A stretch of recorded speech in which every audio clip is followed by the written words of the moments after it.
The broadcast is now starting. All attendees are in listen-only mode. Good evening, everyone, and welcome to our, I think it's our 80th Science of Triangles discussion. And we're on the evening schedule for these extra programs. So tomorrow morning we will have the reappearance of the Christ, and then in the evening time, at least for us, 5 p.m. GMT, identify as being, and then the next morning, Friday morning, glamour, dissipation of, and then comes in the evening a treatise on cosmic fire, in depth, in relative depth. I wonder how one can ever go into sufficient depth on that wonderful book. So I'd just like to welcome you, and glad you're here, Anne and Annette and Ario and Brennan and Catherine, Frederick, Georgina, Helen, and J.O. I guess that's okay. We'll leave it at that. Jan and Joan, Karen, hi, and Catherine, Carrie, and Leslie and Martine, Maribel, Natni and Yanka, Risto and Tia, Vicky, Walter, Zenaidi, and Anne Veronica. Welcome to you. And over here on the other side, we have BL and Joe and Michael Stacy helping us along in case something happens, which is always a likelihood. Well, we have been discussing the zodiacal triangles. There are 7 of them with all of their rulers, etc., and they are called the ray triangles. And this will be the last one we'll take up before we kind of change the subject next time. Let's see if I can make this any possibly a little bigger. Yes, and our work here is with Aries, Cancer, and Capricorn. And you may notice that it is the 7th ray triangle. Well, we learn that the 7th ray is the more concrete aspect of the first ray. And when a person is a ray, there are 2. They will either remain on that ray all the way through to mastership, or they may change onto one of the rays of aspect. And when they do, it is the 7th ray going into the first ray, just as the 5th ray tends to go into the first ray. Now you might wonder, why doesn't the 7th ray transit into the 3rd ray of aspect, the ray of creative intelligence? And to a certain extent it does, because when Master Rakotsi, Master R, became the Mahachohan, the story goes that he took his 2nd and 3rd degree initiates onto the 3rd ray, I suppose, to assist him, since he was then going to be the Lord of Civilization and one of the 3 great lords of Shambhala, and ruling on the 3rd ray, the 3rd ray monad in this case. But as far as they were concerned, he took them onto the 3rd ray in relation to their soul nature. At least that's how I understand it. But usually the seventh ray transits into the first. And the first is the more abstract version of the seventh. There's much more detail, shall we say, in the seventh ray than there is in the first, but there is a real grounding which occurs through the first ray into the seventh ray. It's interesting that a number of the disciples, maybe there were 8 disciples with the first ray soul in the Tibetan group of 50 or 51, and a number of them had their first ray soul expressing primarily through their seventh ray brain and physical body, etheric and physical. Foster Bailey was one of those, and there were others, the first through expressing through the seventh ray. So obviously this particular ray triangle is going to be very important during the Aquarian age, when the seventh ray cycle of some 2,500 years, or maybe, you know, more precisely 2,160 years. It depends on whether and how one is counting overlap periods from the age before to the age after. That this ray triangle will be an important one. And basically, it's very much like the first ray triangle you may have noticed. Now, if I go up here, it has Aries, it has Capricorn, just the way the seventh ray triangle does. Here's the first ray triangle, but notice Leo in the middle with its rulership of the sun, okay?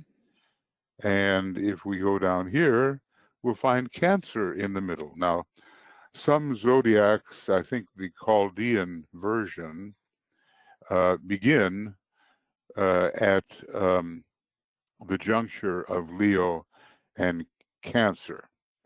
So, you know, this whole idea of emerging from the mass into the individual, emerging from the relatively false instrumental identity that the moon represents into the soul and monad, which the sun represents. This is the key.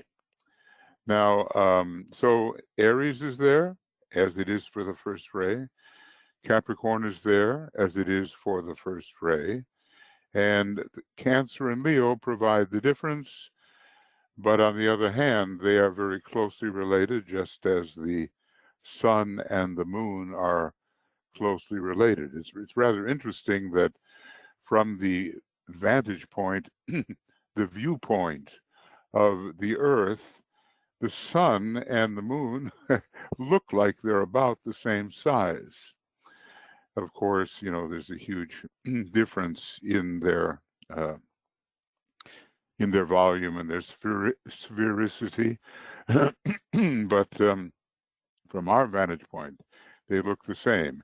And the fight is a long one between the moon and its now retrogressive tendencies and the progressive sun. But of course, if we look at what the moon may veil in terms of Vulcan, Neptune, or Uranus, that's another matter. And the unveiled moon will let in the full potencies of these other sacred planets. So finally, it's not just a question of the difficulty that the lunar lords are causing in our struggle to be more spiritual. Eventually, there is a great gift coming through Cancer and its moon ruler, especially Neptune. And then the other sacred planets come in via Virgo and Aquarius. Okay, now you probably know this, but let's just see if I can. I'm not sure I can do this. I'd like to. If I make these very small, it might work. So in terms of the rulers of Aries, we have Mars, we have the Mercury, whoop, whoop, whoop, whoop. That's no good. And we have Uranus. These are the progressive rulers of the sign Aries. Now, everything depends on our own stage of evolution. We cannot imagine that simply looking at a horoscope will tell you the degree of evolution of the individual. A very advanced individual can have a difficult horoscope, and someone who hasn't traveled as far on the path may have a horoscope that looks easier, and that is no indication. The horoscope itself is no indication of the degree of advancement. That's why, in a way, well, you have to know who and what you are dealing with. Now we'll confine it to the human being, and just to say that always investigate first the caliber, the quality of the individual. Now, when it comes to Cancer, and we'll try to get into this, the rulers are the moon. It's not a real ruler, but it does represent the lunar vehicles, which are unconscious lives on their way to becoming something more. And if you turn to page 844 of a treatise on cosmic fire, you will see the progression of the lives. Now, these lives, well, maybe it's just best to go there. I'll show you what I mean, and I think I maybe have shown this in the past, but it's nice to review. 844. And here are quite a number of beings and their destination. So it starts out with very high beings and where they are destined to move along the evolutionary line.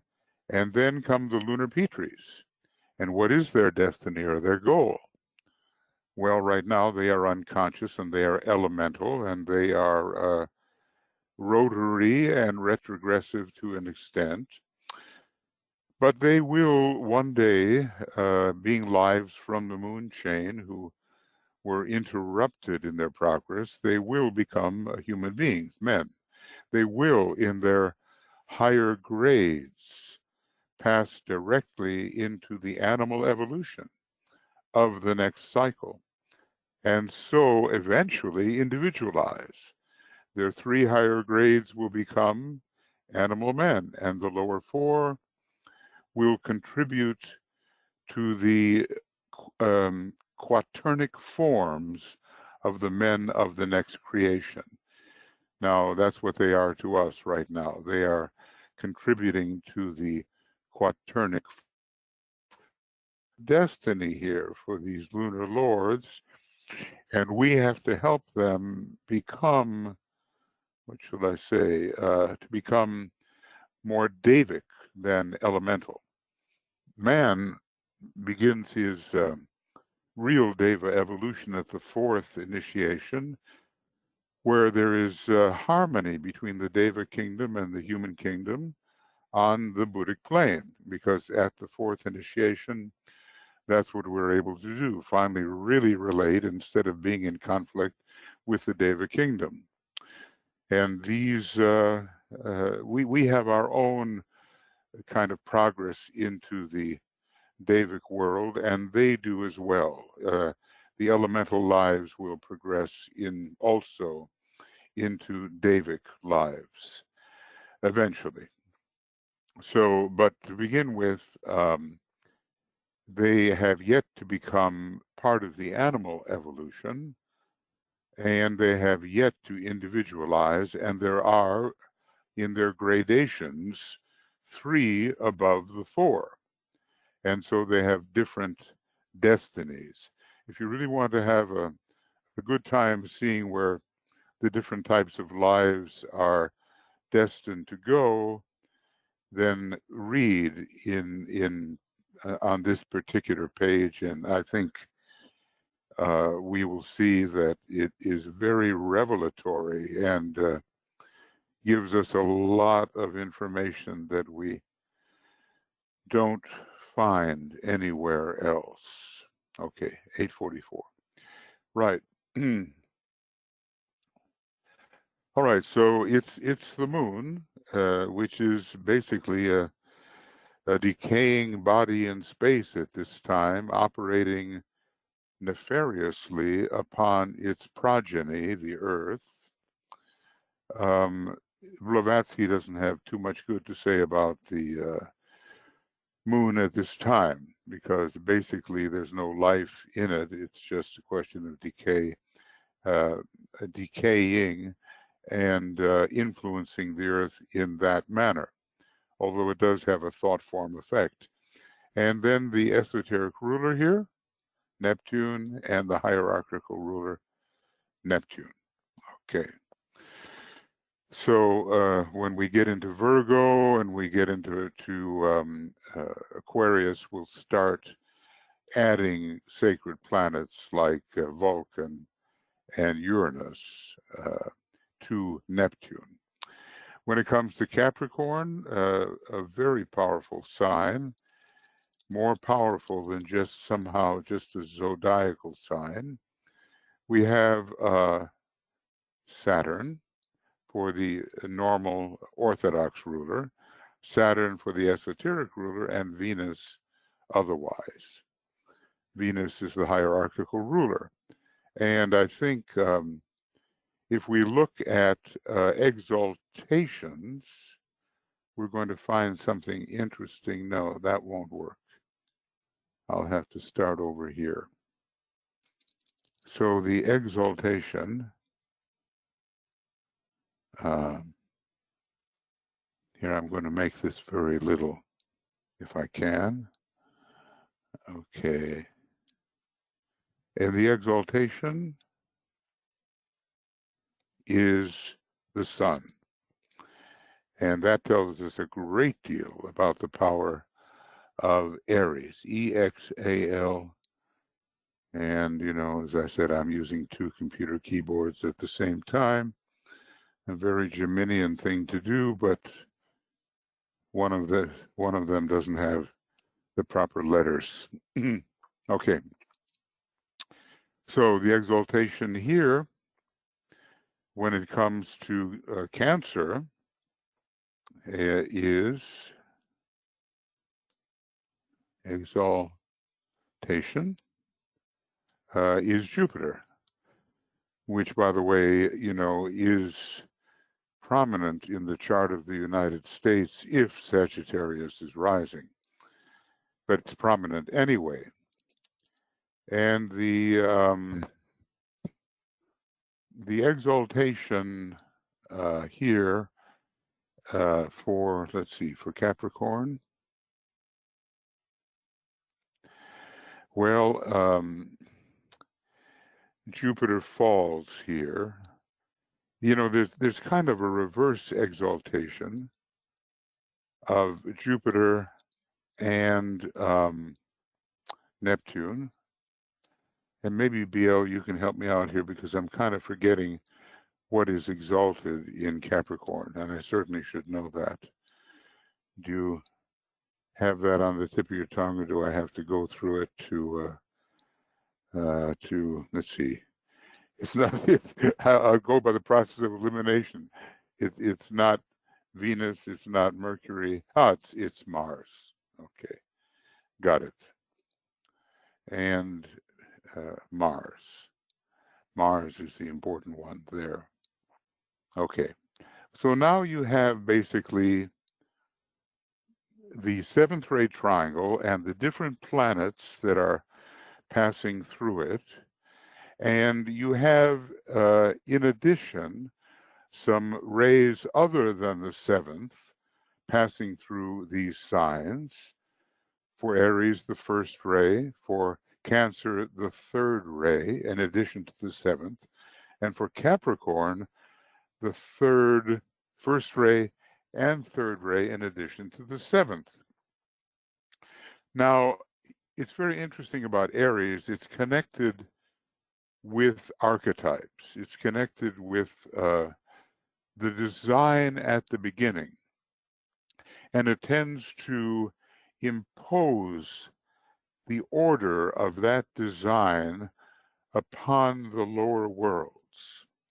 And so it impresses very strongly through the factor of regimentation. You know, when you see those armies marching and they're, you know, goose stepping, and when you see, you know, coordinated swim teams, and you see all of these pattern making examples on the physical plane.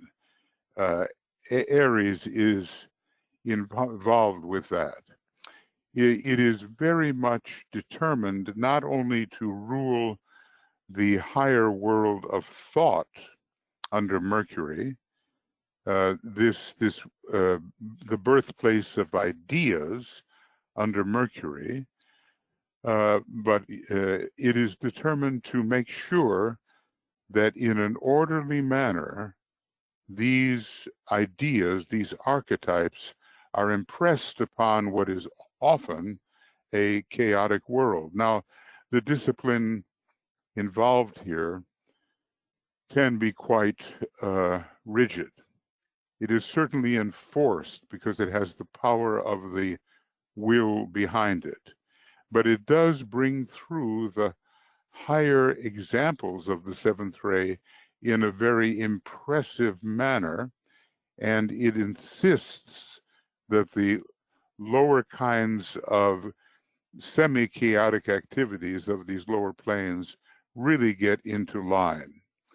And so there is the force behind the law, and it is really law and order from a certain point of view.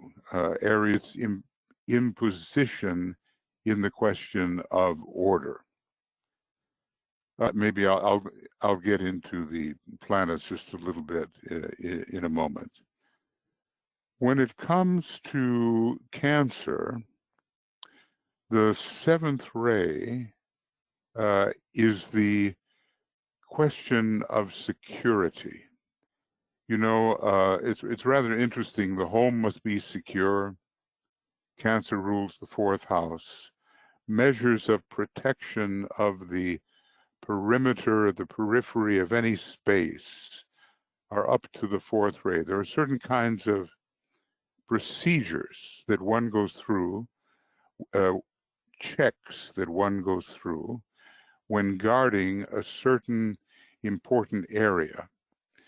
And the seventh ray sees to the sustained manifestation of an archetype in the world and its protection through certain forms of ritual. Now, you know, in a way too, this rules the family life and family rituals and rituals that concern groups of people, nations, communities. When this is done right, there is, through the right things done decently and in order, as they say about the seventh ray, there is the guardian of the incarnation that is intended. Now, one of the first things that's going to be worked upon, we're told, by the scientific group is going to be the whole factor of reincarnation, the taking of an appearance. The seventh ray is always connected with how things look on the outer side and how they appear on the outmost level. Of course, they are sustained from above, but at the same time, they have to put in an appearance and they have to demonstrate their tangibility. The seventh ray has the best ability, I think, to make things not only tangible, but exactingly so. And this is the type of protection of the tangibility that must appear through manifestation. So it's anchoring the archetype in some kind of vessel, we might say, some kind of vehicle, and then the ritualistic protecting of that vehicle so it can remain in incarnation. Maybe that's one of the reasons that the Cancer has such a reputation for being tenacious, for hanging on, for not just, sort of disappearing, but sticking to the practical and earthly matters, at least when the moon and when Vulcan is the ruler. Sometimes, the moon can be ruled by any of the three planets. It's not a question that it has to be in a particular sign. The more physically oriented people have the moon veiling Vulcan. The more emotionally connected people, the moon veils Neptune. And when it comes to the more mentally polarized types, the moon veils Uranus, the sign of occult mind. And it can be in whatever sign. You have to look for the particular planet that the moon is veiling. Now, maybe in Taurus, it has more of a tendency to veil Vulcan. Maybe in Cancer, more Neptune. Maybe in Aquarius, more Uranus. But it's a separate issue. You have to look at a person. You have to see where they are really working. Now, there's two different things. It may be a question of their development. Obviously, physical development has to come first, then comes emotional development, then comes mental development. Now, that's one way to look at it. But another way is, what is the task assigned? I'm thinking about Roberto Assagioli, who had Cancer on the ascendant. He was a Pisces, lots of water, and also the moon was in Virgo. Well, there was some will there. He wrote the book, The Act of Will, and he did have a first-ray mind. But it's very interesting that his major work was with people who were afflicted with emotional ills. And both his soul and his personality worked through a second ray astral body. That's very unusual. That, usually the soul works through one vehicle and the personality through another. In his particular case, they both worked through the astral vehicle, and he was very Neptunian in terms, well, obviously Neptune is the special ruler of Pisces. Neptune is the ruler of Cancer. Once we get into the position of his moon, which was Virgo, Virgo is ruled both by Vulcan and Neptune. In terms when the moon is there, the moon veils those two. So for him, it was particularly Neptune and that kind of Christ-like sensitivity that he had, of a very high disciple in Master Kutumi's ashram, and one who was beginning to work toward the fourth initiation. And that was going to be, I think, who knows whether he made that or whether Alice Bailey achieved in that way, but certainly in their next incarnation, it's a great possibility. So anyway, Cancer, seventh ray, the study of reincarnation and the anchoring of some higher spiritual energy in a vessel, in a vehicle, and seeing to the permanence of that vessel so that it abides and is protected and is not just, wiped away. When it comes to Capricorn, let's see, the seventh ray. Well, more of the seventh ray at this time comes through Capricorn than through any other sign. There is first ray. It's connected with the will that conquers death, just the way the first ray through Leo is connected with the will to fulfillment, and the first ray coming through Aries is the will to create. But in this case, we also have a very structured form of the law. Now, this is law enforcement, and this is, of course, all the practical things you have to do when it comes to initiation. Initiation is not for those of us who are just dreaming about it and wishing about it. We have to carry out, as the seventh ray can do, the practical steps that will actually get us to the point where initiation is possible. So again, there is a great anchoring potential here. Now, how do they say it? The way into life of those who must know death is considered to be Cancer. It's the submergence of the consciousness in the elemental nature. And then there is, for Capricorn, a way into life, a higher life, of those who know no death. They're very different. With, obviously the problem with Capricorn in the seventh ray is one of rigidity, and a routine that cannot be broken. So the crystallization is possible, and that has to be shattered.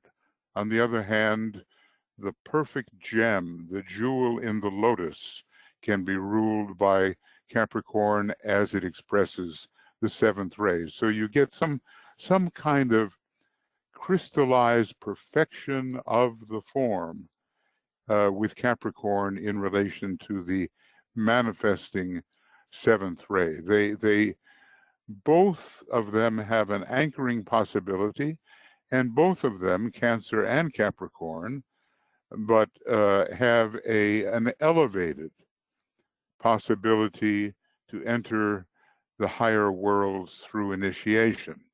Cancer does this through Neptune. Neptune has that great, sensitivity, and it's one of your major Buddhic planets. And then Jupiter, which is exalted, is one of your major Buddhic planets. So both of them are very, very strong when it comes to Cancer. And interestingly enough, DK said, well, there are two planets that fall that normally are weakened in Capricorn. If you're rigidly crystallized, even for good, you can't expand much. And so Jupiter is considered to be in a fall position here. And Neptune also is considered to be in a fall position.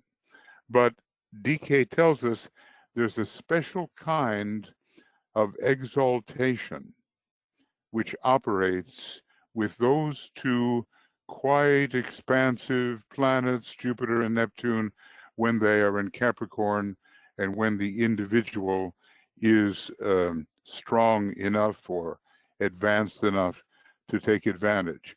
So, astrology is one of those sciences that you can turn both ways, And every time there is a detriment, there's actually an advantage. A detriment is a weakening of a planet, and yet there is an advantage. Every time there is a fall, which is a real weakening, there's even a still greater advantage, if we could understand that. For instance, Mercury falls in the sign Pisces. So you might think, oh, this is a lot of woolly-mindedness and inability to think in a concrete manner and carefully, and sloppy thinking, and confused thinking. No, it doesn't have to be that at all. It can be deeply, deeply intuitive thinking, because Pisces is one of the great intuitive signs, and Mercury is also a ruler of the Buddhic or intuitive plane. So with astrology, you can turn things in both directions, and you just have to see how the person is doing in order to see what may be possible for them. So this crystallization and a kind of perfection comes in with the 7th ray in Capricorn. And there really can be a very well-adapted order, an order which really serves to enhance life rhythmically upon the physical plane, with the 7th ray coming through Capricorn. You have a kind of an incarnational security coming when the 7th ray comes through Cancer, and the whole question of doing everything necessary to protect the vital interior, the soft interior, which has come down into a dangerous world, and Cancer provides the protection using very vigilant, rhythmic 7th ray methods. And with Aries, you have imposition of a higher order in a very direct 1st ray manner upon the lower life. Now, it's there was a lot of that, in Germany at the time. If you look at those Nuremberg rallies, and just thousands and thousands of people gathered, and it was all so ceremoniously staged, you might say. And and Aries, as you know, is the sole sign of Germany, and it had been taken over by the personality ray. Basically, this was not the soul operating. This was the Aries energy operating through the personality, and you had all of this very militaristic pageantry, which tended to excite the people through the magical process. And really, they were being imposed upon by what we call the Black Lodge, or the Lords of Form, Lords of Darkness, because they had a Piscean personality, which was very vulnerable to those astral influences, those glamorous influences. So the 7th ray worked magically upon them, and created what then developed. Now, every one of these planets that you see here, they have their own ray, as you know. Mars has its 6th ray predominantly, but quite high up in its nature. It's got I believe, a 5th ray and a 1st ray, and a lot of activity, 3rd ray. Mercury has the 4th ray soul, but if you go farther up into its more essential nature, you will find the 5th ray and the 3rd ray, I do believe, monadically. And Uranus is the magical planet. It has loads of 7th ray, but also 3rd ray, and its monad is the 1st ray monad. Now that's very interesting, isn't it? Because there's only one other planet for which we are given a 1st ray monad, and that is Earth itself. So Earth is like Uranus when it comes to the monadic ray, and it's like Jupiter when it comes to the soul ray, and it's like Saturn when it comes to the personality ray. See, all of these connections via the rays, via the signs, they make a very interesting pattern of relationship, and nations which are characterized by these signs are related because of them and because of the relationship between the planets. The moon is a fourth ray planet, it is considered, but again, it has this rhythmic seventh ray cycle, and it's connected with the personality, which is the third ray. And the moon may be veiling a hidden planet, maybe. It is speculated, called Rex, R-E-X. And that may be where the fourth ray is coming in. I think it's rather difficult to look at the moon and say, why should it be fourth ray? Except it does set up a struggle that we have when we're trying to live the solar life and the moon is pulling at us so to go backwards. So it is a retrogressive influence at this time, and we have to battle with it, hence the fourth ray. Neptune, you see, all of them will bring through the seventh ray in some form because they are the rulers, but their rays are different. Neptune is basically a sixth ray soul planet, but its monadic ray is the second, and so it's probably the most powerful second ray planet in our solar system at this time. And maybe when the whole solar system is over, everything resolves into Neptune before Neptune resolves into the sun. When it comes to Saturn, it is a double third ray planet, and it has a lot of first ray. Maybe a first ray personality, and a third ray soul, and a third ray monad. And meanwhile, Earth is connected to Saturn very strongly via the third ray. And when it comes to Venus, it's a lot like Neptune and a lot like Sirius. Venus is, outwardly, it's kind of second ray, loving, magnetic, attractive, and so forth. As a soul, it's extremely monastic, and it has a fifth ray, exact knowledge soul, just the way Sirius does. And then monadically, it's the home of the planetary logos of the sixth ray. So whenever you hear the word home, it means something monadic. It's like Sirius, it's like Neptune in that way.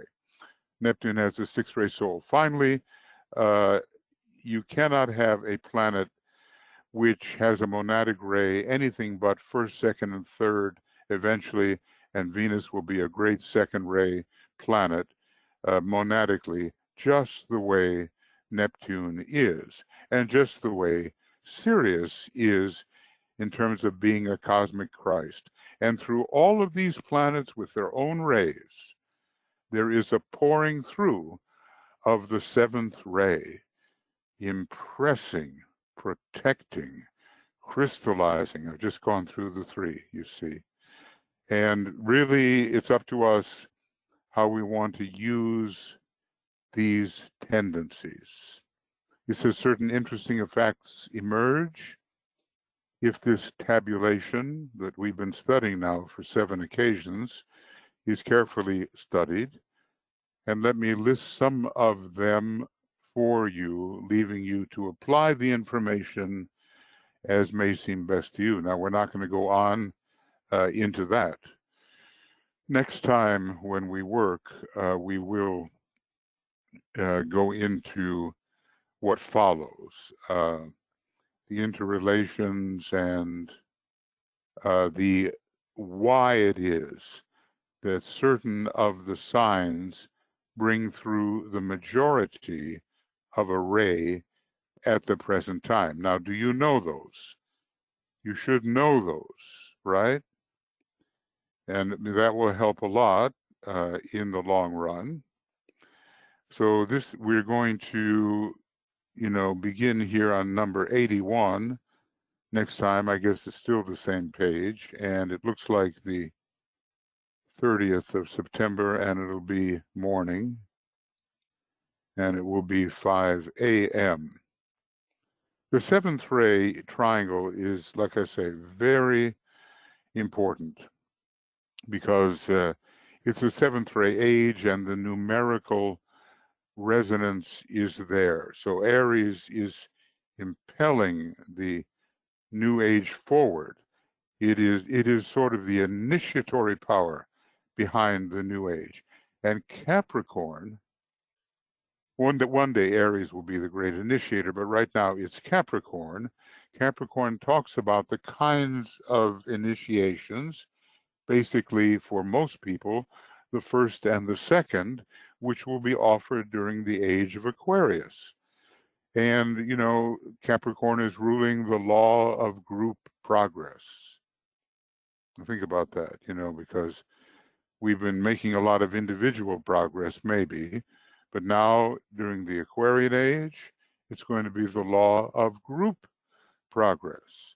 And the first and second initiations, many will take them, and some will take also the third and fourth initiation, because Aquarius is powerful at the third initiation and the fourth initiation and the fifth initiation.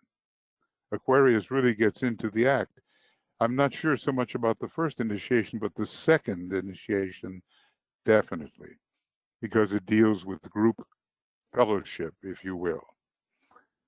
As far as Cancer goes, the whole question about reincarnation, survival of death, the extraction of the consciousness onto the astral plane and its return cyclically, this will be an important sign to prove that we are embodied, but we live in the disembodied state as well.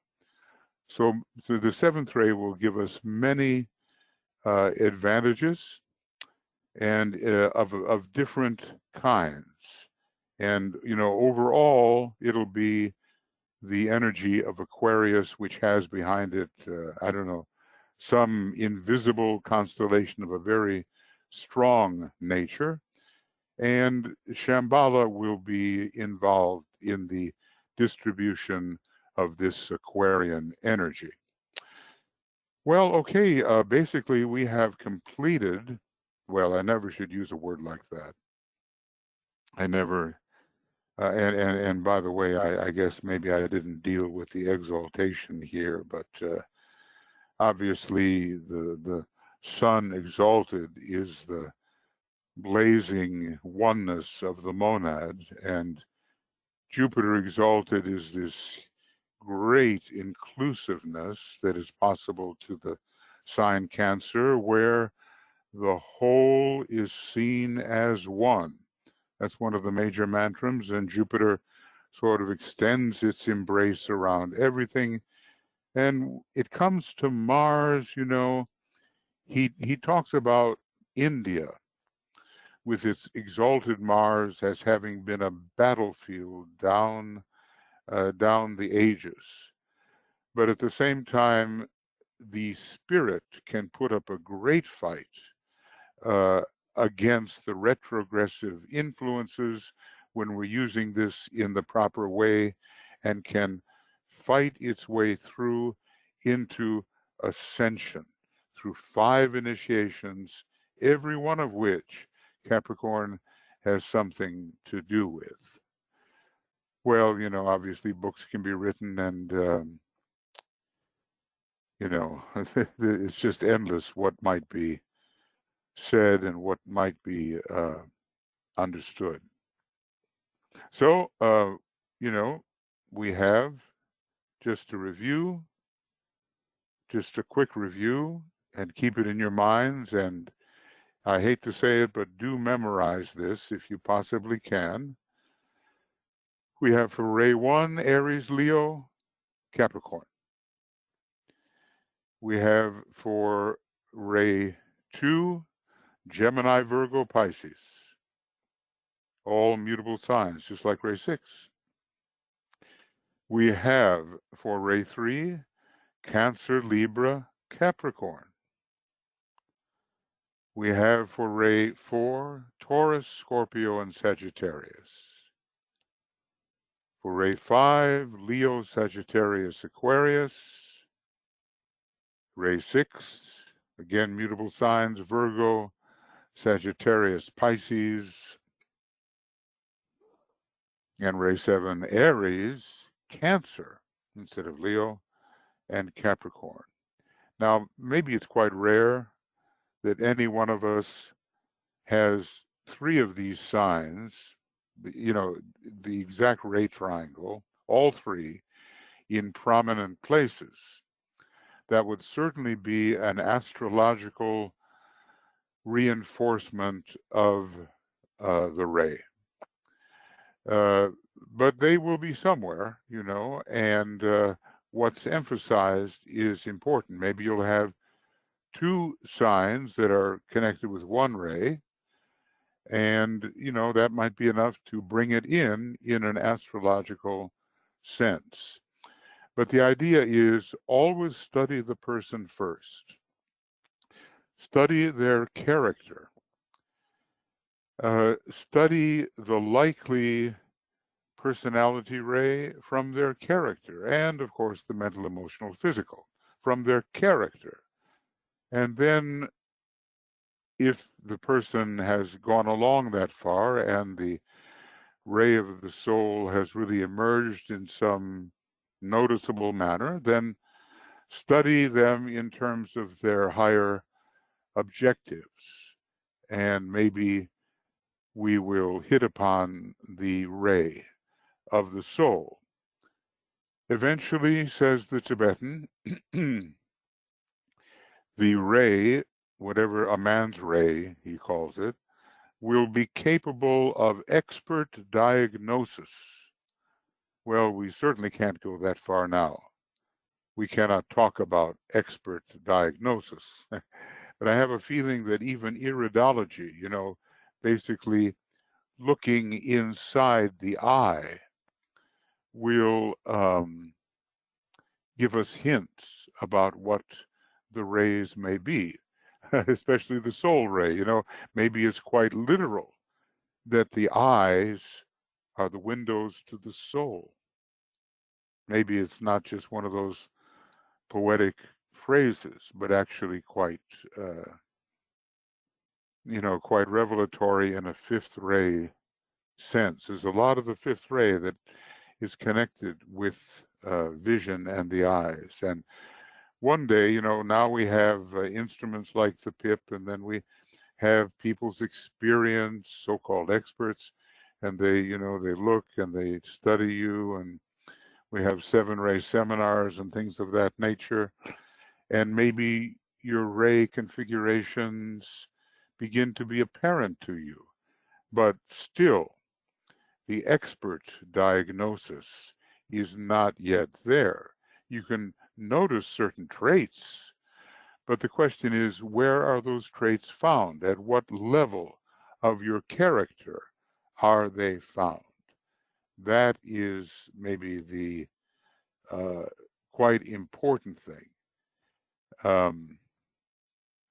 And maybe not easy to determine. I was so amused, well, maybe not amused, but just confirmed. A number of the students who were kind of applying to be in Master DK's small groups in those early arcane school days, they were always getting their soul ray and personality ray upside down. It was a mixture. One man, he says, well, I have a 5th-ray personality. DK says, no, you have a 7th-ray personality. You have a 5th-ray mind, which was your personality ray in your last life. Okay. Well, here's this very dramatic type of singing teacher who is powerful on the 6th-ray astral body with a lot of Sagittarius. She says, I have a second ray soul and a first ray personality. He says, no, you have a first ray soul and a sixth ray personality.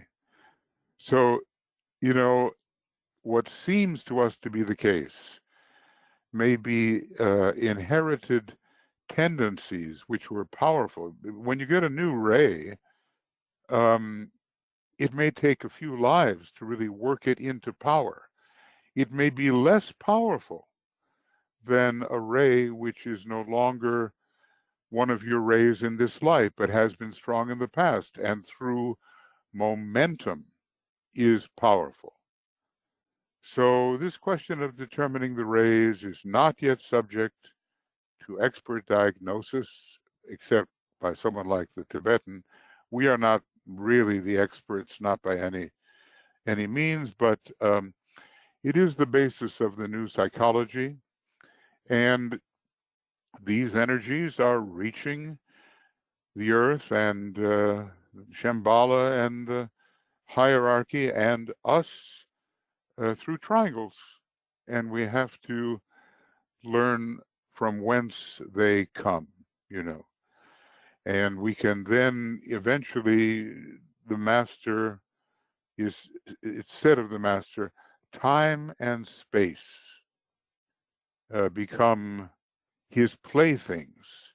Time and space, his playthings, but not until there is great knowledge of the cycles, of the energies, of what's the hidden cause of things.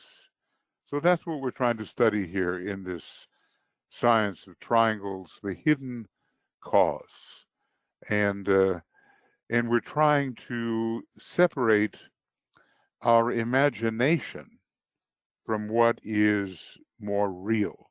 We may imagine this, we may imagine that, we may imagine that we have very rare combinations, and we think they are.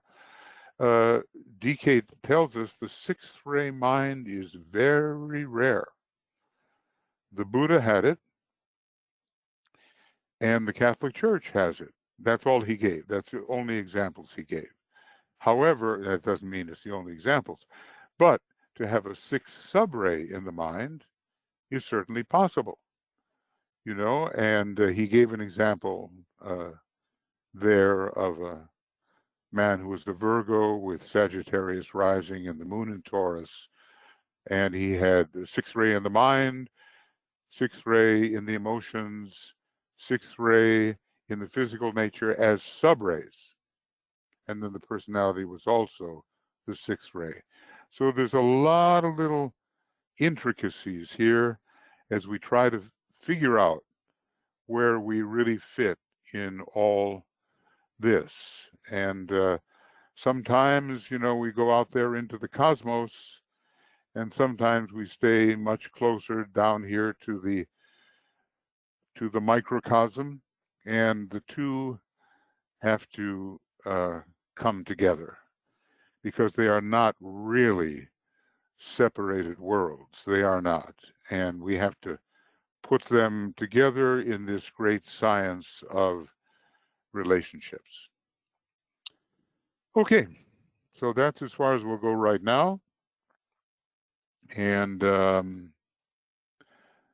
let's see, therefore, okay, let's see what's going on here. I think there's a couple of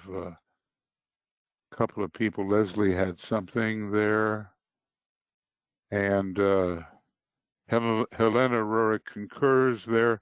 Therefore, let those who perceive difficult signs in their horoscope be not too dismayed, but remember that pure striving towards the teacher, she had a lot of sixth ray, by the way, can turn everything to the best. Moreover, one must be aware that an easy horoscope is not a blessing, but the reverse, and maybe, unless you really know how to use it, we grow by obstacles. All great spirits have difficult horoscopes, or at least, you know, difficulties within the horoscope. I guarantee there's no utterly easy horoscope, and sometimes our virtues our faults. So, and these are wonderful letters that Helena Roerich wrote, and this is from letters number 2, it looks like, and I don't know, 5th of October or something. I can't read any further, but yeah, if you get the 2 books of letters by Helena Roerich, I don't know if they've been put yet electronically. You know, in the old days, I just bought the book, but that was 30 years ago. Michael, 2 books. Yeah. It's book 2, letter dated October 5, 1936, and all of those are on the Agni Yoga website. Okay, so they actually have put the letters in. Okay, well, that's good. I just mostly read the books from Agni Yoga, and I wish they had as good a kind of program as the Lucis Trust has. You know, where you could just put down random words that appear on the same page, and it'll give you the page. But then I was wrong last time about the Mac version of the Lucis Trust CD-ROM. So maybe they've done that. I don't know. But when I was trying to find different references, I had to be pretty exact with the word order. Otherwise, I couldn't get it. But with the Alice Bailey CD-ROM, you can get it. Now, the search engine for the Agni Yoga site and all that is loaded there is really not much different from the search engine for the Lucis Trust documents online. Pretty much the same. Yeah, documents online, right? Documents online. But the CD-ROM is a great research tool and very speedy. You know, it helped my work tremendously, and I'm sure if you use it, it will help any one of us. All right, so there's a couple of other things here. Michael, do you want to read them? Well, J.O. put some things in about when you were searching for rulership, and you were looking for the planet, and she put in a sign. But Jan writes, what would be the positive qualities and purposes that would express themselves through crystallization? Perfection of the jewel. You know, there we would have Capricorn as the sign of utmost crystallization, oftentimes preceding shattering. At the same time, there would be a Vulcanian connection. There would be Capricorn, Vulcan, and the 7th ray producing the perfected jewel in the lotus. And the appearance of the rare gems, of course, they have to be cut in a certain way by those who have the exquisite craftsman-like 7th ray, but the appearance of the perfected gem is that. Now, a high soul in Buddhism is called the diamond soul. And when the 4th initiation comes and the synthesis petals spring apart or burst open, the perfection of the jewel in the lotus as a kind of, should we say, I can't think of the word, but extension of the monad does appear. And that is the diamond soul, at least being the 4th initiation. Taking the soul as far as it will go, and then comes, of course, the destruction that we've heard so much about. So let's just say perfection in form is something that Capricorn, the 7th ray, can give us. And of course, if we hold too tightly to what may be the perfect form of one moment. We don't move ahead, and then the only way to liberate us is the shattering of that particular form. Now, you know, the Temple of Solomon, the egoic lotus is a wonderful thing in its perfection, but even that turns out to be a limitation. So, but the truly perfect artist and craftsman can bring down the perfected form with Capricorn and the seventh ray. And Vulcan, of course, helps with the hardening of the whole process. It forges all of those various links that are needed to hold such a form steady. It forges the peace, as it is said, and the piece is a reflection of a higher archetype. You know, with Capricorn, it's a diamond shape. And maybe, you know, that can be related to the jewel and the lotus. And we're told, you know, the best people and some of the worst people in terms of violation of the golden rule and cruelty and hardness and all of that. They exist under those circumstances too. And their attitude has to be shattered in order for them to make further progress. So there's a lot of beauty, you know, when you get perfect structures in, you know, wonderful structures in architecture. Let us say Capricorn and the seventh ray can be involved. The fourth ray too has a lot to do with architecture, interestingly, and with city planning. When you look at the life of Frank Lloyd Wright, there's loads of fourth ray, but also the seventh ray, quite obviously. He was actually, I think, Sagittarius Gemini. It was not Capricorn, as far as I know, but I have to, you know, check that out. So there are many perfect things that appear, but how long can you hold on to a perfect thing? Everything keeps moving.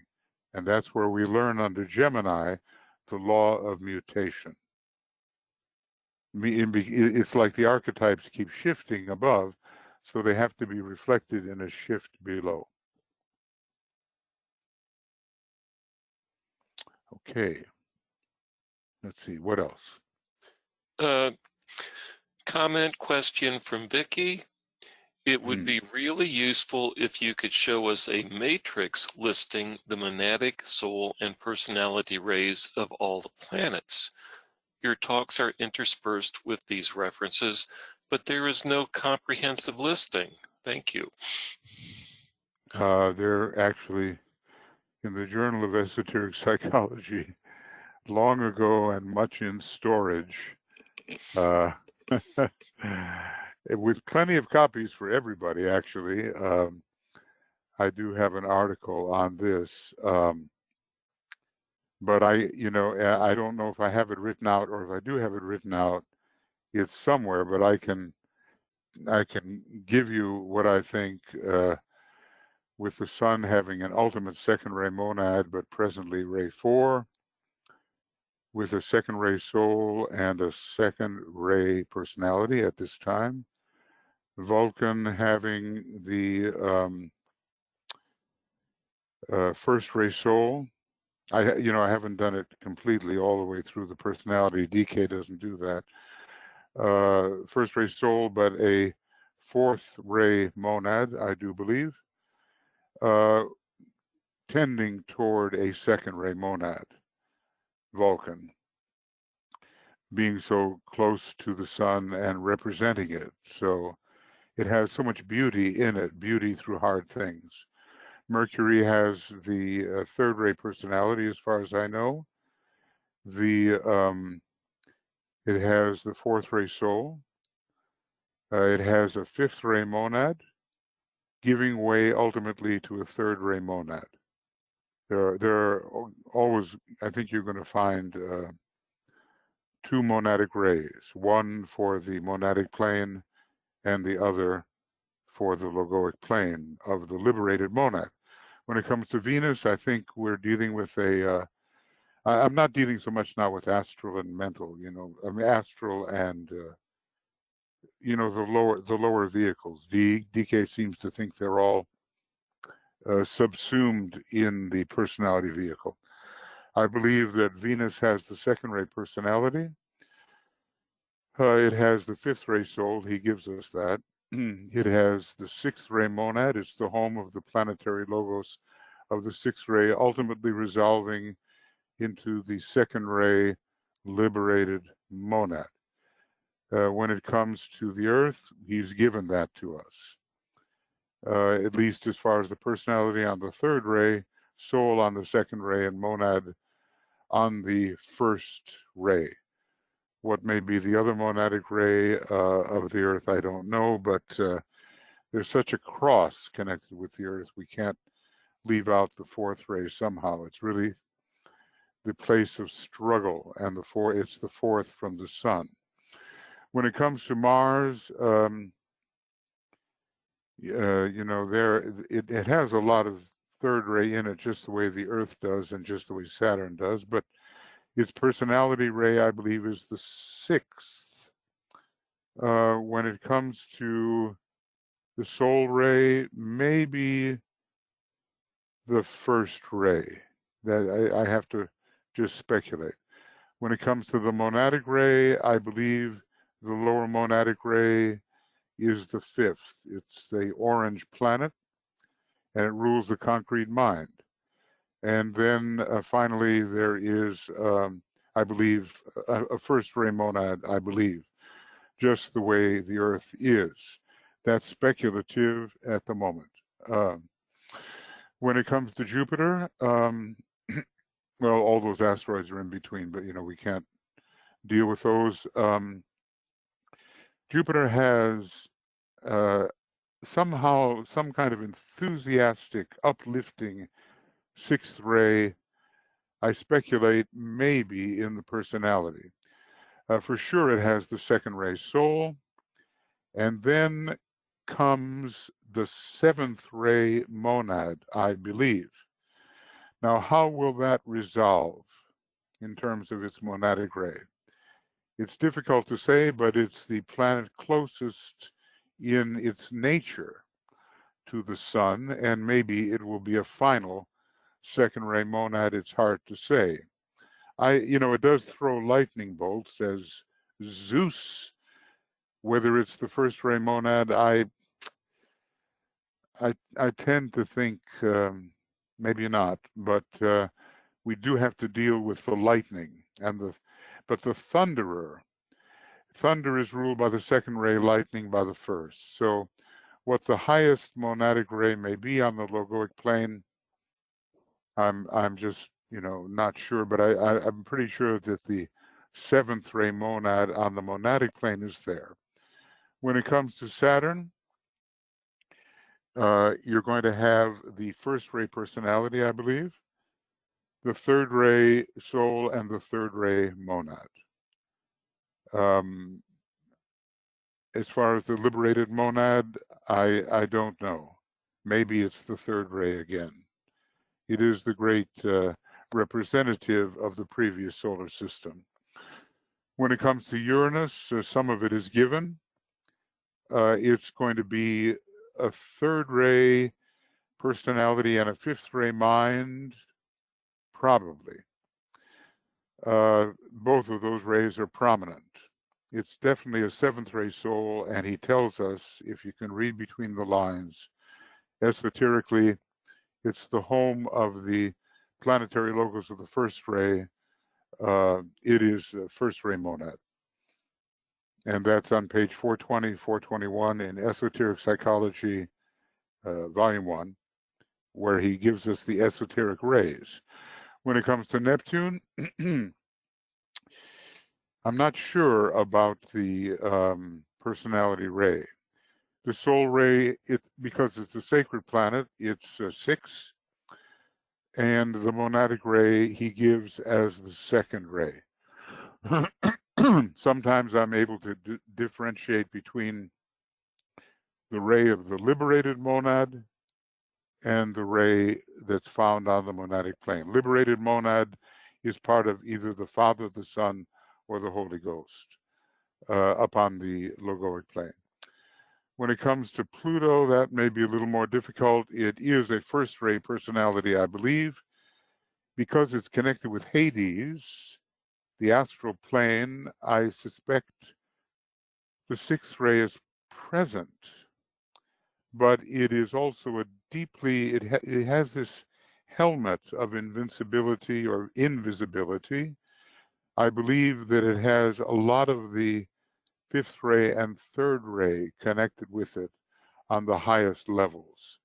It is an esoteric planet, but it's not a sacred planet.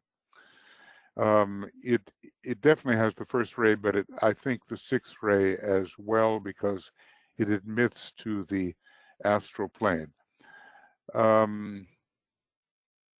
Yeah, I haven't speculated really about what we might find in the personality nature of any of these, except Pluto being a non-sacred planet. The ray given for non-sacred planets is, as far as I know, the personality ray. For sacred planets, the ray given, usually by the Tibetan, is the soul ray. And so, you know, he talks a lot about the third ray of Earth because it's a non-sacred planet, and that is the personality ray. But then every once in a while, there's a reference to the more essential second ray nature of the second ray soul of the Earth. And somewhere in the 600s, you know, he just gives the lineup: first ray monad, second ray soul, third ray personality for the Earth. Now, probably you could do that. You could do something of this nature for every globe lord and every chain lord, and for all these invisible planets out there, some of which are quite highly evolved, you know, and one day maybe we can do that. But I think it's important we just stick with the ones that are more commonly used in our horoscopes, the major, shall we say, 10 planets, and one day there will be 12, he tells us. So that's pretty much what I have at the moment, and I could speculate further about some of the lower rays, you know, maybe astrally and all that, but I don't think it pays at the moment. I think what is really needed is personality, soul, and monad. Those are the ones that are really needed. Okay. And then Vicky asks, subjectively as an Aries, how do you experience Uranus as the hierarchical ruler of Aries? Do archetypes present themselves in dreams and in meditations? Well, that's a difficult question.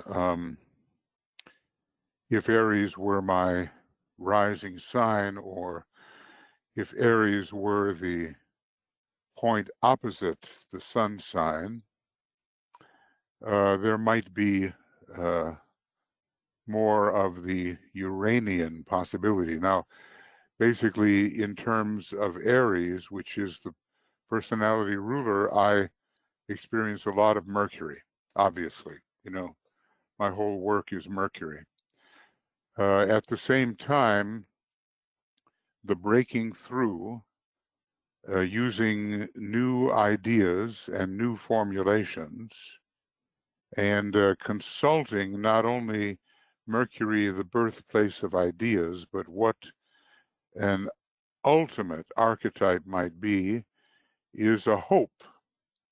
Okay, I can't really say that I do this, but I tend to shatter conventional forms with ideas which I think can reflect certain archetypes. And yet it is basically the sun sign ruler, okay?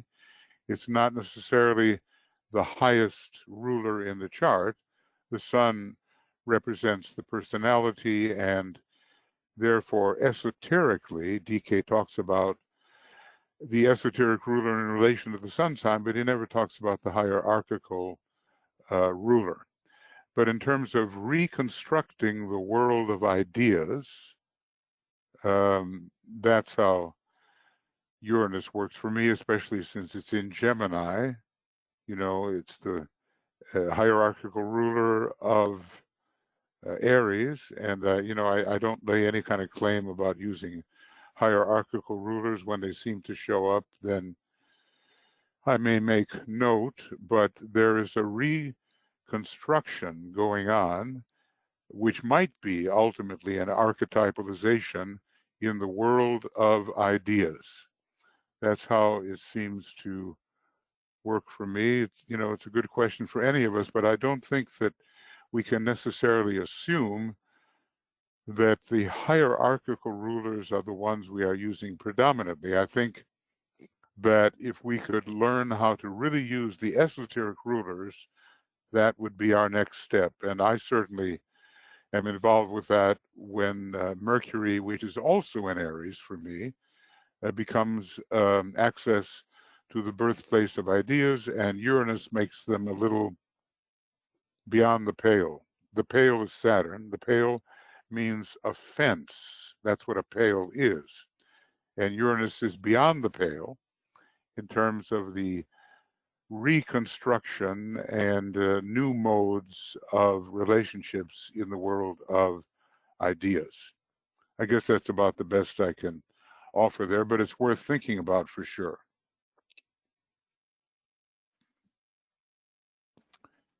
And I see no hands, and there are no more questions or comments written in the chat box at the moment.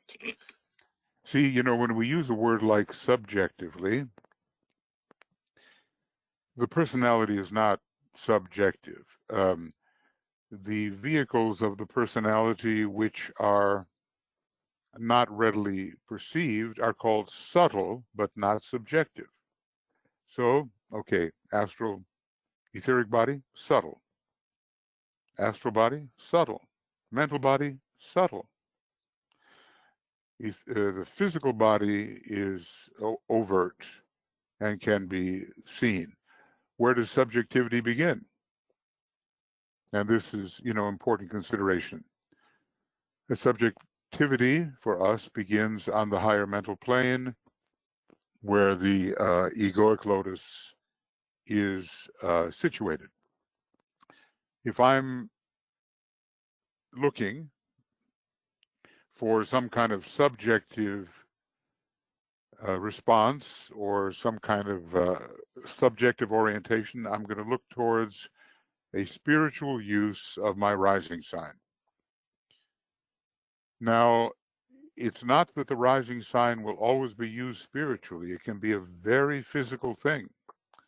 And DK talks about that, you know, in Esoteric Astrology somewhere. He says, the physical body, rising sign. But then he talks about the head center, and he talks about the causal body, these things that identify us. So there are a number of different layers of interpretation of that rising sign. But if one is using the rising sign in the right and spiritual way, which drives us towards the center of our soul, as it is said, then it can indicate subjectivity and not just subtlety. There's a distinction there, okay? And when it comes to the monad, you know the story that in any one life, if a person is, which most are not, capable of understanding something about the monad, then the point opposite the sun sign is the one to look at for the inflow of energy which pertains to the monad in that particular life. Not forever, because the sun sign keeps changing. You might have a sun sign for a while, okay, or a rising sign for a while. He does give that indication. He says 1 life for 7 lives, something like that, or 1 life and 9 lives. In the beginning of the book, he talks about that. Some people actually sustain the use of their sun sign or their rising sign, but it changes. And when it changes, the inlet for monadic force, whatever that really is, also changes because it's the sign opposite the sun sign. Otherwise, I'm just going to use the rising sign as the indication of subjectivity. Okay. And after I said that no one had their hands raised, Karen raised her hand, and Karen, you are self-muted. Okay, thank you. Michael, you often allow us to ask questions that aren't related to what we've been talking about. This is one of those. Monday at the Lucis Trust Triangles meditation, Kathy Newburn made this comment that early in this century, 2 young children, one in the US, and I think she said one in India, through technology will find a way to communicate with the dead. My question is this something that DK said? And if so, where? And if not, what do you think about that? Have you heard about that? I've heard about people who are doing spirit photography, which probably means that with enough sensitive equipment, they can do something related to the etheric level or maybe even the astral level.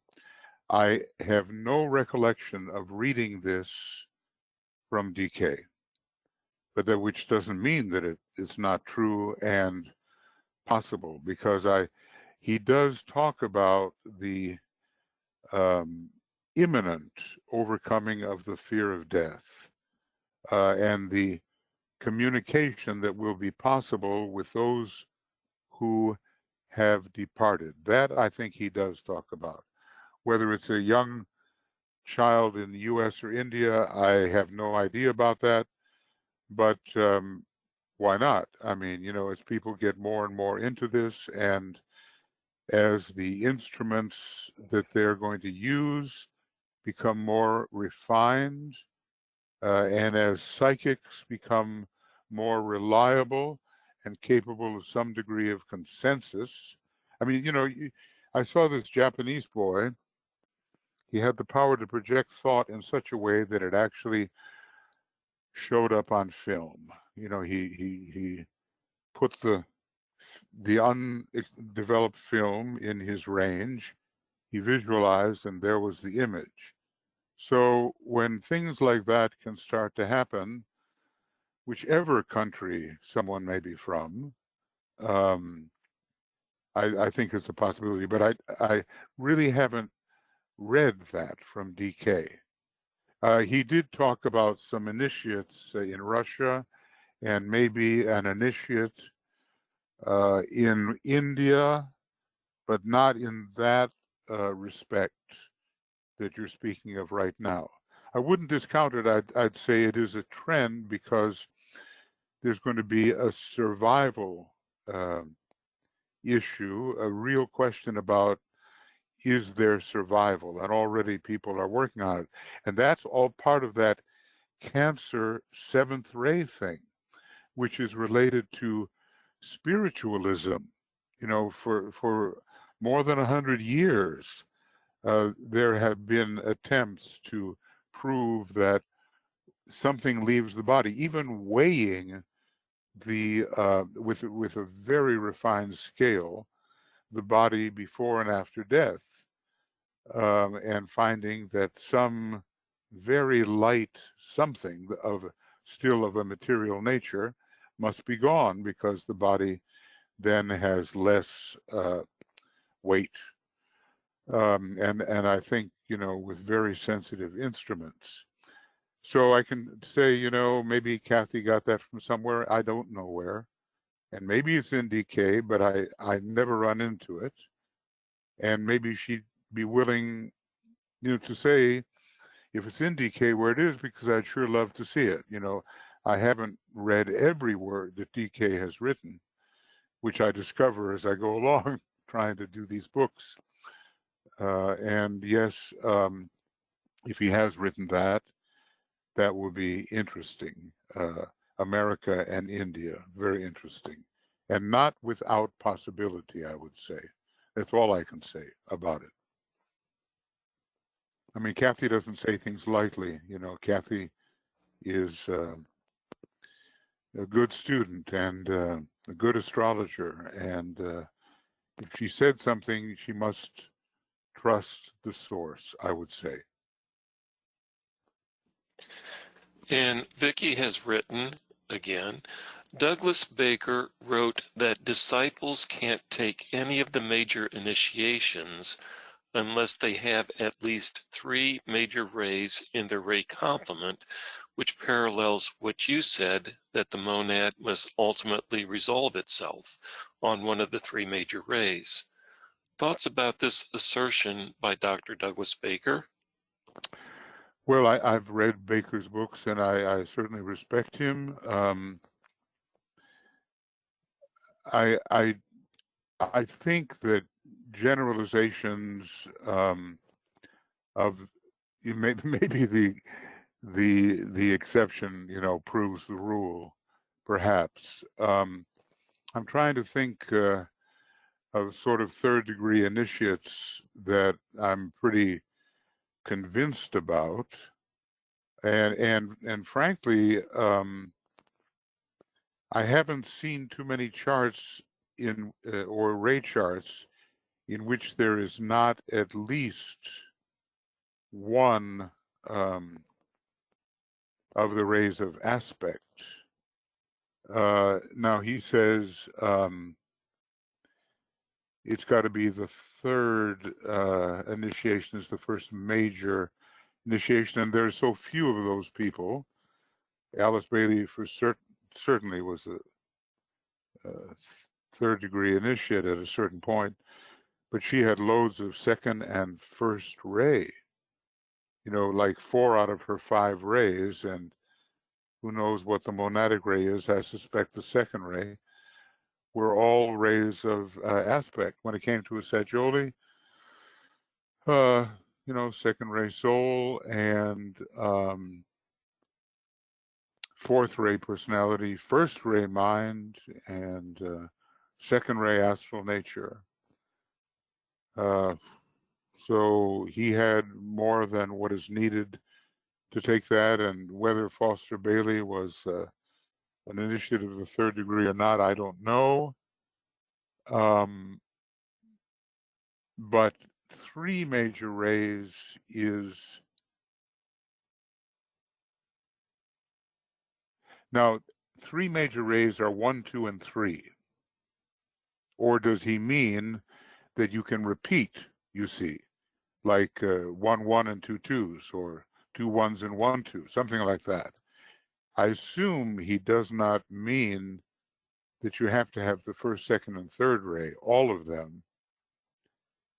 I assume what you mean is that major rays must occupy 3 positions in order to take at least the third initiation. I would say, you know, we have to see who is a definite initiate on the third ray, excuse me, of the third initiation, gather together enough of those people, and then check their rays. Now, you know, Ben Krem gave Mozart all fourth rays, very unlikely, with a 7th ray physical. Was Mozart an initiate? Well, he certainly, Saggioli commented on him that he had an aspect of himself which touched into the divine mind, as the Saggioli thought. When it comes to initiates like Bach, an initiate musician, well, there's a 4th ray soul there, and probably a 7th ray personality, or maybe first, something of that nature. Maybe a 5th ray mind, I think.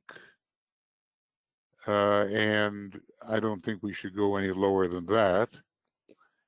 But maybe ultimately, see, we can't really talk about the monadic ray there because that should not count, because basically people, even with a fourth ray, fifth ray, sixth ray, or seventh ray monad, can certainly take one of the higher initiations.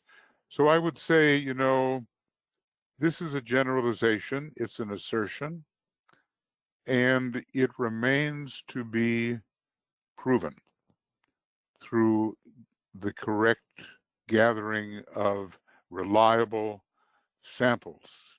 We're not there yet, and when the rays are capable of expert diagnosis, and when we can truly identify an initiate of the third degree and beyond, then okay, then we'll see. Now here's the Dalai Lama. He's obviously an initiate of the third ray, of the of the third degree, and maybe very close to the fourth degree, I would say.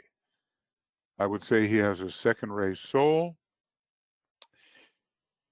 a fourth ray personality, a fifth ray mind, second ray astral body, and probably seventh ray physical. So if the soul ray is included,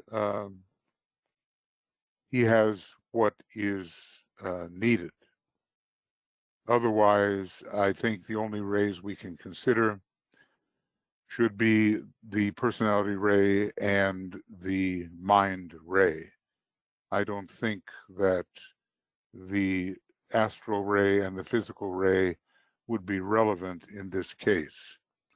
Nor do I think the monadic ray would be relevant, because people on all kinds of monads can take the third initiation and beyond, and they do. So I would say this is an assertion. Dr. Baker has a lot of experience. This is what he thinks. That's as far as I would go. Let's gather the evidence and see further.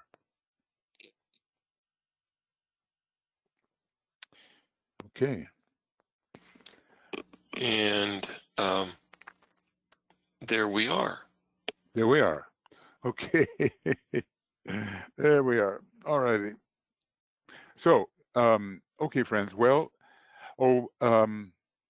maybe we have time for one or two people to list moon, sun, rising. Now, like I say, it's not your horoscope, but it shows a tendency from past to present to future, which, depending on the level of evolution of the person, may be significant. Now, we've had a couple, three people, you know, per time that like to do that. It causes us to think, you know, the moon is the prison house of the soul. The sun is the potency of the sun of probability. The rising sign is called the sun of possibility. Most people follow their sun sign, but it is possible to follow the indication of the moon, of the rising sign, leading you closer to your soul. Okay. And we have three people who have put it wouldn't in you know? now. Wow. Beginning with J.O. Writes Libra, Aquarius, Capricorn, not necessarily identifying which is which. Oh, well, we've got to know what is the moon, what is the sun, what is the rising sign. Is that what it is? But we can begin with Martine with I got it. Moon Pisces, sun Libra, and rising Capricorn. With the moon Pisces, there's this ultra sensitivity, and sometimes, unless it's well trained, there is escapism through oversensitivity. I'm not talking about you now. Remember, I'm just talking about a general trend. But when the sun is in Libra, there is a balancing out of that tendency, and the tendency for the mind and emotions to come under regulation. And as a matter of fact, the whole tendency of the life is towards increasing regulation, rules, regulation, regulus. Capricorn is ruled by Saturn.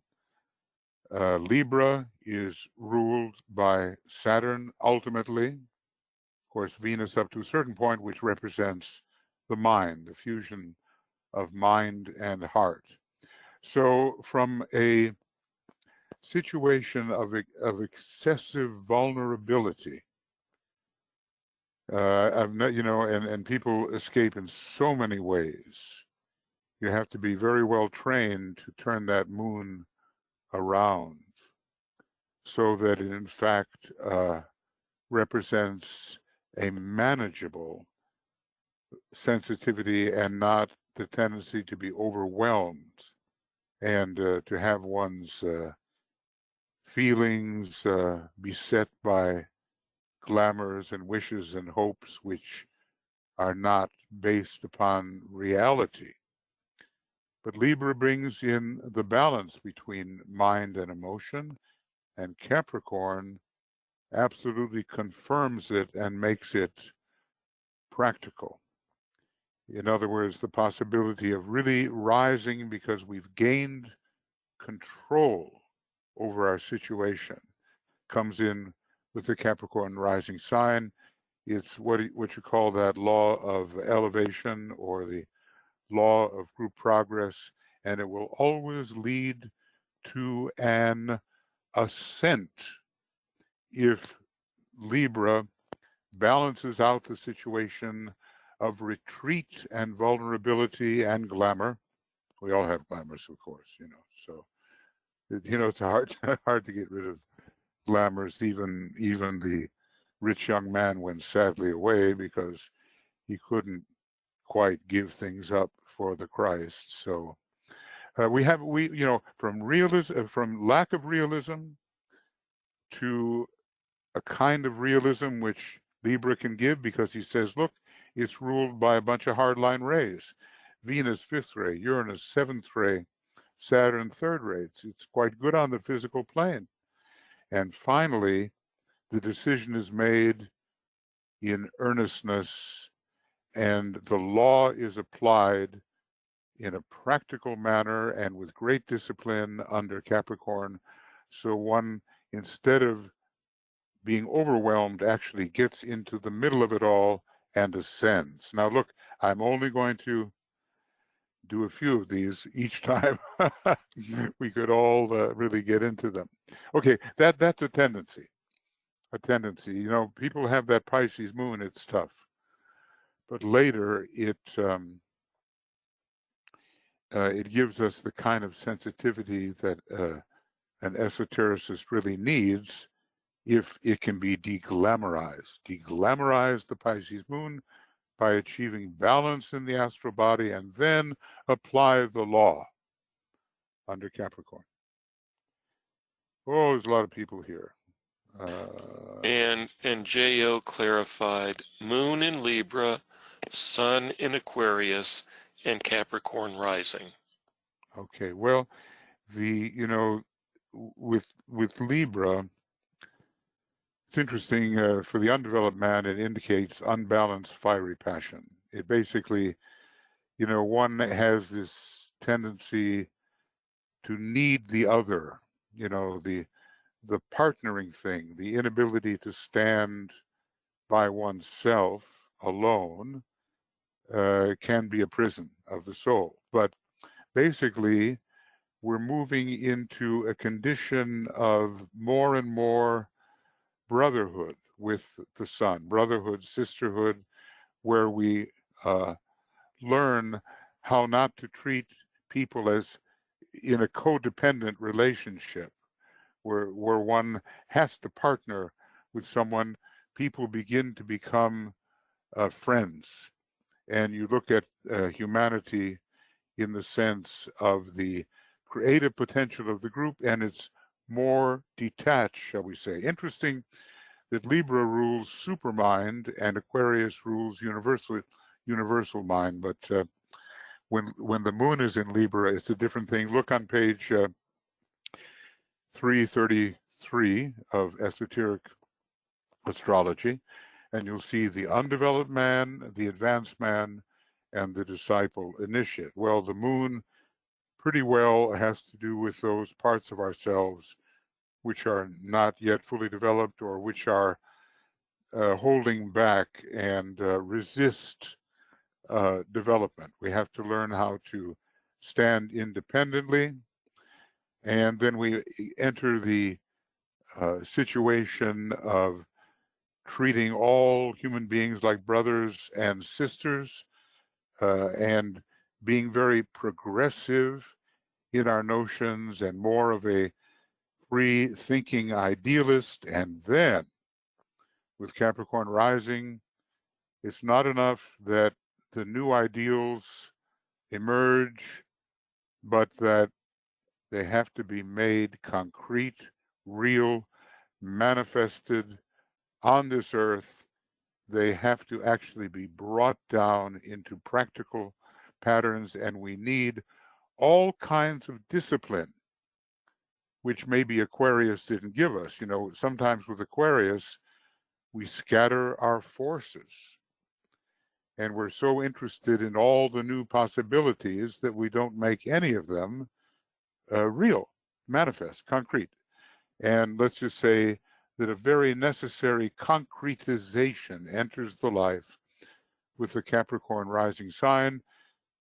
You cannot climb the mountain unless you know where you're putting your foot next, you know. So basically, there is a concretizing of progress as we anchor and ascend, and not just have a bunch of wonderful ideas about what is new, progressive, interesting, far out, whatever. We actually move into what is real spiritually, and again, follow the law of group progress. Let's see, maybe there's time for one more. So finally, Christine provides Moon in Capricorn, Sun in Scorpio, and Gemini rising. So, you know, when you list these things, I would, for the purposes of this kind of exercise, I would put the moon first, then the sun, then the rising sign. We have to break up crystallizations when the moon is in Capricorn.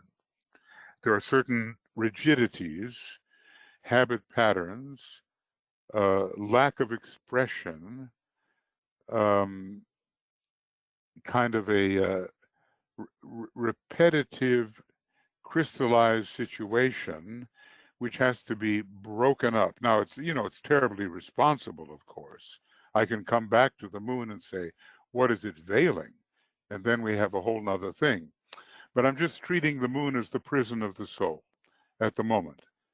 And everybody should really meditate on that. Why is my moon the prison of the soul? Or why has it been the prison of the soul? Am I too impulsive? Am I too materialistic? Am I too unstable? Am I too sensitive? Am I too proud? Am I too critical? Am I too dependent on others? Am I too inwardly repressed, Moon in Scorpio? Am I too reckless, Sagittarius? Am I too crystallized, Capricorn? Am I too nervous and scattered, Aquarius?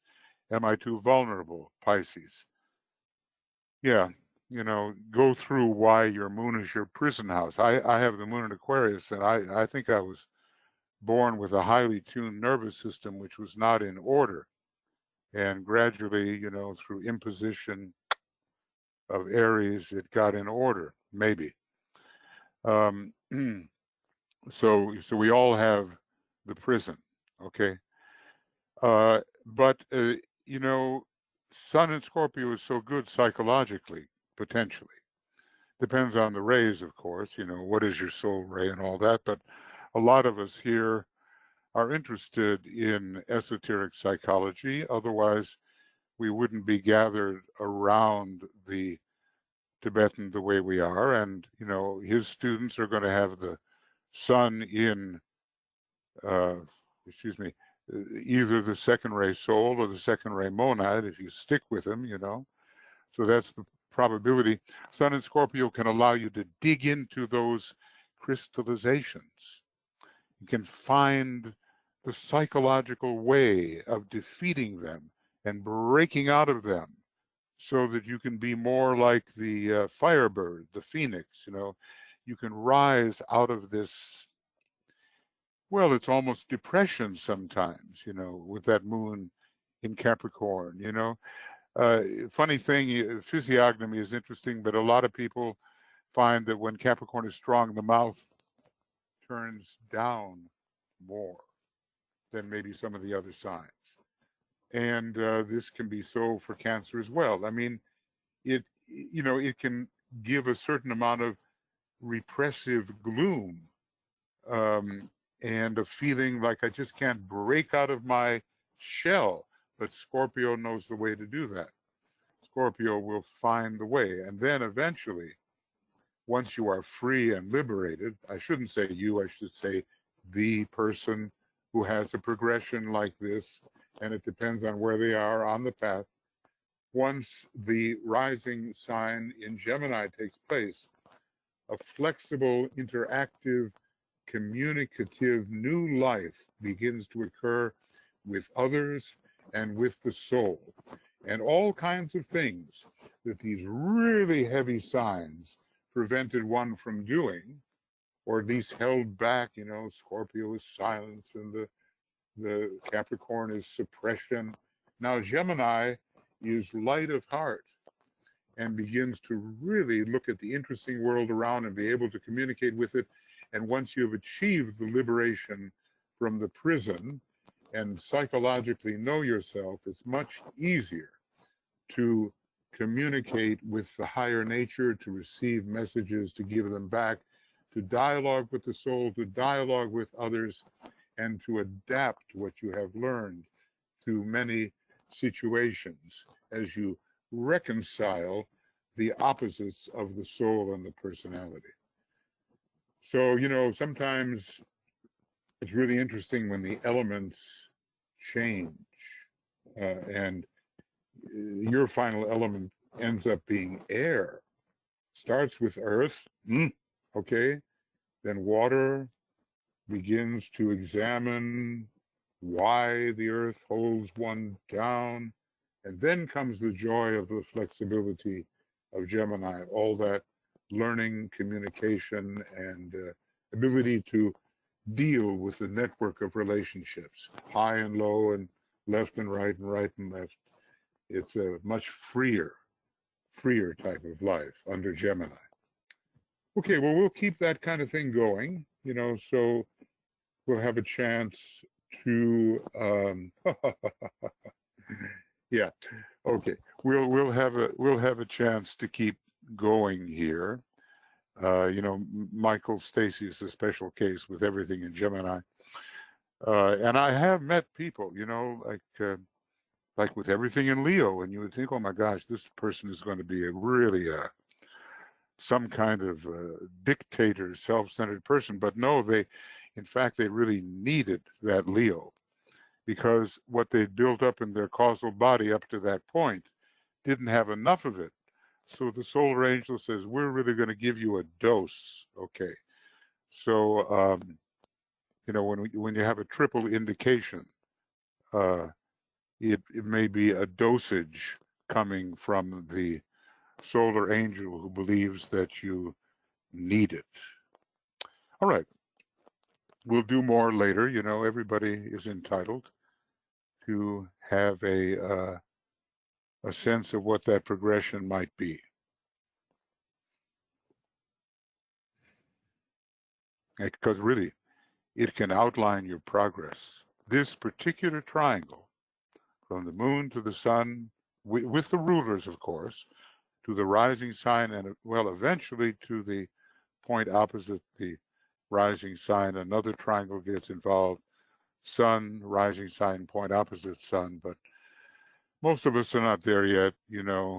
We just have to define really for ourselves what the monad actually is and have some experience of it, which is why I'm trying to have that class identify as being, to give some experience of the monad. That's really a purpose behind the whole thing. So let's close with the great invocation, which is actually, I have it up here. Okay.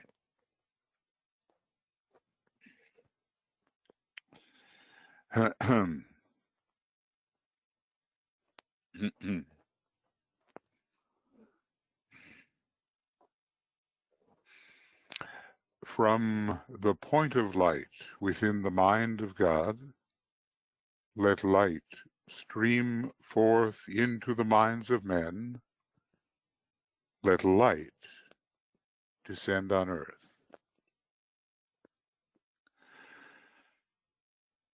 From the point of love within the heart of God, let love stream forth into the hearts of men. May Christ return to earth.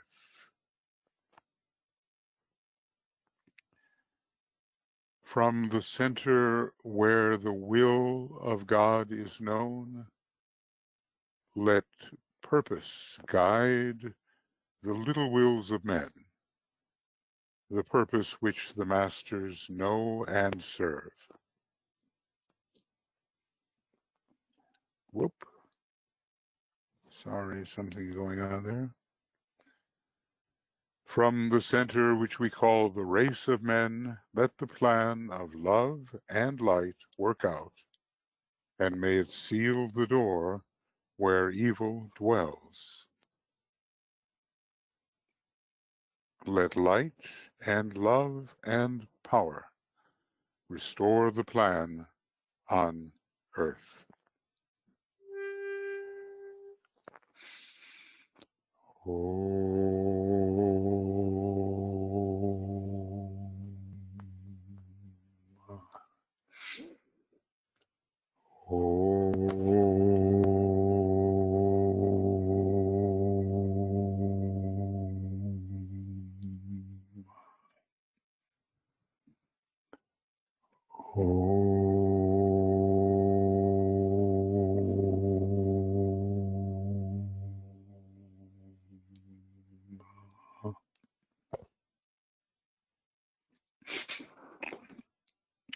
Okay, friends, tomorrow morning it's the reappearance of the Christ, and then identify as being in the evening, and that will be a Zoom.